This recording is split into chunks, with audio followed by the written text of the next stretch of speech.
અક્ષિતા અને અર્પિત બંને કોલેજમાંથી એકબીજાના પ્રેમમાં પડે છે. હવે અક્ષિતાના ઘરેથી માનતા નથી, એટલે બંને ભાગી જવાનો નિર્ણય લીધો. અર્પિત અક્ષિતાને ભગાડીને પોતાના ઘરે લઈ આવે છે. અર્પિતના મમ્મી પપ્પા માની જાય છે અને અક્ષિતાને એક્સેપ્ટ કરી લે છે. થોડાક 6 મહિના જેવો સમય નીકળે છે, બધું બરાબર ચાલે છે.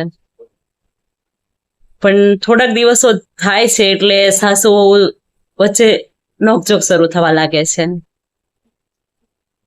એ સમય ખુદ અર્પિત પણ અક્ષિતાને એવું કહે છે કે તું તો ભાગીને આવી છો, જે પોતાના મા બાપની નથી થઈ ને એ મારી શું કામ થવાની.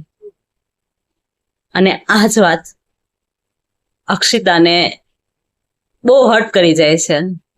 અને એ દિવસે એને એવું લાગે છે કે સાચે આ પ્રેમના ચક્કરમાં પડીને કોઈના પર વિશ્વાસ કરીને ભાગવું ને એના કરતા મા બાપના વિશ્વાસ ઉપર ટકી રહેવું ને એ સારું છે.